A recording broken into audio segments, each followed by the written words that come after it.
আমার প্রিয় ছাত্রছাত্রীরা, এই ভিডিওটিতে আমরা ভেক্টর সম্বন্ধে ধারণা লাভ করব। আমরা জানব যে ভেক্টর কি, এটিকে কিভাবে আমরা রিপ্রেজেন্ট করতে পারি, এটি কয় প্রকারের হয়। তাই এই ভিডিওটিকে শেষ পর্যন্ত দেখার অনুরোধ রইল।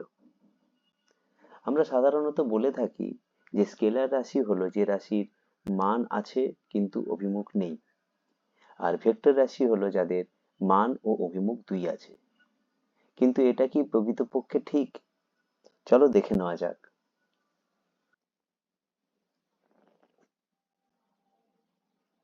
ধরে নিই এখানে একটি ব্লক আছে যার ভর হলো 2 কেজি। আমরা এর ওপরে এই একই আকারের আরেকটা আইডেন্টিক্যাল ব্লককে রাখলাম, যেটাও 2 কেজি। তাহলে এখন আমার মোট ভরের পরিমাণ হলো 2 + 2 = 4 কেজি। তাহলে এই ভর এটি প্রকাশ করার জন্য আমাদের সেভাবে কোনো অভিমুখের প্রয়োজন হচ্ছে না। এবার ধরে নিই এখানে একটি ছেলে দাঁড়িয়ে আছে, যে ছেলেটিকে আমরা দুদিকে সমানভাবে 2 নিউটন করে বল প্রয়োগ করছি। তার 2 হাত দিয়ে আমরা দুই দিকে টানছি 2 নিউটন বল দ্বারা। তাহলে ছেলেটির ওপর লব্ধি বল হবে 0 নিউটন, কারণ সমান ও বিপরীতমুখী বল পরস্পরকে প্রশমিত করে দেয়। এবারে ছেলেটিকে যদি একটা নির্দিষ্ট দিকে 2 নিউটন বল দিয়ে টানা যেত, 2 নিউটন করে 2 হাত দিয়ে তাকে একই দিকে টানা হচ্ছে, তাহলে সেখানে মোট বলের পরিমাণ হতো 4 নিউটন। এখন ছেলেটিকে একটা বিশেষ কোণে তাকে যদি এইভাবে 2 হাত দিয়ে যদি 2 নিউটন করে বল দিয়ে টানা হতো, তাহলে এর ওপর লব্ধি বলের পরিমাণ কোণের উপর নির্ভর করত। এই বলের মান 0 নিউটন থেকে বেশি হয়ে 4 নিউটনের মধ্যেই থাকতো। অর্থাৎ এক্ষেত্রে আমরা দেখতে পাচ্ছি যে প্রযুক্ত বলের অভিমুখের ওপর নির্ভর করছে তার মোট বলের মান। অর্থাৎ কিছু রাশি আছে যেগুলোর মান এবং অভিমুখ দুটোই আছে, সেই সব রাশিগুলিকে আমরা ভেক্টর রাশি বলছি, এবং তারা কিন্তু সাধারণ বীজগাণিতিক নিয়ম মেনে চলছে না। তারা একটা বিশেষ ধরনের বীজগাণিতিক নিয়ম মেনে চলছে, যেটাকে বলা হচ্ছে ভেক্টর অ্যালজেব্রা। তাহলে স্কেলার রাশির সংজ্ঞা দিতে গেলে আমরা বলবো যেসব রাশির মান আছে কিন্তু অভিমুখ নেই এবং যারা সাধারণ বীজগাণিতিক নিয়ম মেনে চলে, তারা হচ্ছে স্কেলার রাশি। উদাহরণস্বরূপ আমরা বলতে পারি ভর, আয়তন, দ্রুতি, ঘনত্ব, কার্য এবং তড়িৎ ফ্লাক্স বা চুম্বক ফ্লাক্স, এগুলো হচ্ছে স্কেলার রাশির উদাহরণ। এই ফ্লাক্স ব্যাপারটা তোমরা পরে বিস্তারিতভাবে জানবে। আর ভেক্টর রাশির সংজ্ঞা দিতে গেলে আমরা কি বলবো, না যে সকল রাশির মান আছে এবং অভিমুখ আছে এবং যারা সাধারণ বীজগাণিতিক নিয়ম মেনে চলে না, একটা বিশেষ ধরনের বীজগাণিতিক নিয়ম মেনে চলে, যাকে বলা হয় ভেক্টর অ্যালজেব্রা। ভেক্টরের উদাহরণ হলো সরণ, বেগ, ত্বরণ, বল, ভরবেগ ইত্যাদি। এছাড়া কিছু রাশি আছে যেমন সময়, তড়িৎ, পৃষ্ঠটান ইত্যাদি, যাদের অভিমুখ থাকা সত্ত্বেও আমরা ভেক্টর হিসেবে সূচিত করতে পারি না। আমরা জানি সময় সবসময় এগিয়ে চলে, তা সম্মুখমুখী। তড়িৎ প্রবাহ সবসময় উচ্চ বিভব থেকে নিম্ন বিভবের দিকে যায়, বা পৃষ্ঠটান হচ্ছে পৃষ্ঠতলের ওপরে স্পর্শক বরাবর কাজ করে। তো এগুলোর নির্দিষ্ট দিক থাকা সত্ত্বেও এরা সাধারণ বীজগাণিতিক নিয়ম মেনে চলে, এরা ভেক্টর অ্যালজেব্রা মেনে চলতে পারে না। আমরা 5 সেকেন্ড আর 5 সেকেন্ড সময়কে যোগ করলে সর্বদা 10 সেকেন্ড সময়ই পাবো, 0 সেকেন্ড বা 4 সেকেন্ড, 3 সেকেন্ড এরকম পাবো না। এই জন্য এগুলো ভেক্টর নয়। একটি ভেক্টরকে আমরা তীর চিহ্নযুক্ত রেখাংশ দ্বারা প্রকাশ করব।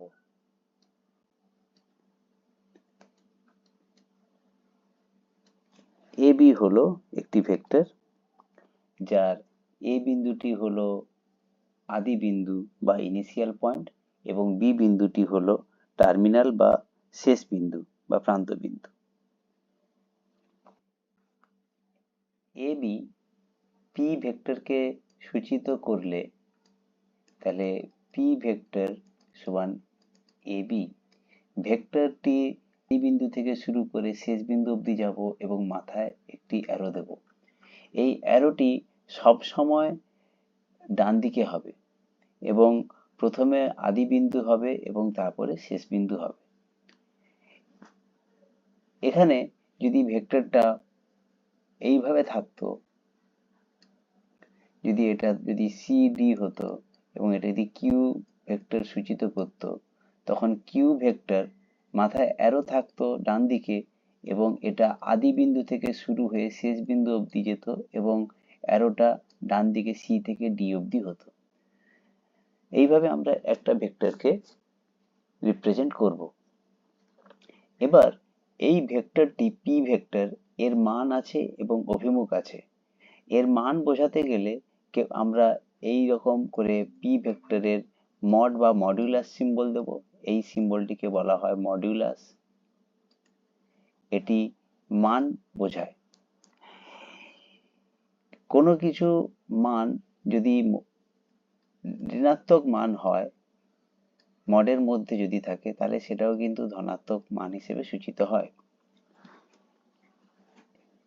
তাই পি ভেক্টরের মান বোঝাতে গেলে মড অফ পি অথবা শুধুমাত্র পি অথবা এ বি এইভাবে আমরা লিখব এবং যখন এটাকে আমরা ভেক্টর রূপে প্রকাশ করব তখন সেখানে মাথায় অ্যারো দিতে হবে। এবারে আমরা শিখব ভেক্টরের কোণ কিভাবে নির্ণয় করা হয়। দুটি ভেক্টর যখন একটি আদি বিন্দু থেকে নির্গত হয়, এইভাবে ধরো এটা পি ভেক্টর আছে আর কিউ ভেক্টর আছে, এরা একই আদি বিন্দু বা কমন অরিজিন থেকে যখন বের হচ্ছে, তখন ওদের মধ্যে যে সূক্ষ্মকোণ তৈরি হয় সেই কোণটা হচ্ছে পি ও কিউ ভেক্টরের অন্তর্বর্তী কোণ। এবং একটি ভেক্টরের শেষ, ধরা যাক পি ভেক্টরের শেষ বিন্দুর সঙ্গে কিউ ভেক্টরের আদি বিন্দু যুক্ত। এইরকম কন্ডিশনে পি ভেক্টরটিকে আমরা সম্মুখমুখী করব এবং ওইখানে যে দুটি ভেক্টরের কমন অরিজিন বা আদি বিন্দু দুটি যুক্ত হবে এরকম অবস্থান থেকে যে সূক্ষ্মকোণ আমরা বানাতে পারি, সেইটা হচ্ছে দুটি ভেক্টরের অন্তর্বর্তী কোণ।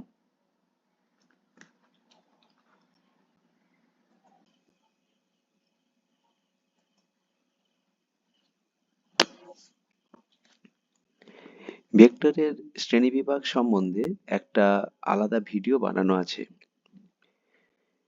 ফিজিক্সের বিভিন্ন ধরনের কনসেপ্ট এবং গাণিতিক প্রশ্ন সমাধানের বিভিন্ন ট্রিক্স যা কম্পিটিটিভ এক্সাম এবং বোর্ড এক্সামের জন্য প্রয়োজন, সেইগুলো জানার জন্য আমাদের ইউটিউব চ্যানেলকে সাবস্ক্রাইব করো এবং আমাদের ফ্রি ওয়েবসাইটটি ভিজিট করো। ভেক্টরের থিওরিটিক্যাল কনসেপ্ট এবং নিউমেরিক্যাল যে সমাধানের যে ট্রিক্স এবং কোন থিওরি কোন নিউমেরিক্যালে লাগবে বা অন্য থিওরি বা অন্য সূত্রগুলো কেন লাগছে না সেখানে, সেইগুলো জানার জন্য এবং একটা সম্যক ধারণা পাওয়ার জন্য আমাদের ফ্রি ওয়েবসাইটটি ভিজিট করো। এর লিংক ডেসক্রিপশনে দেওয়া আছে।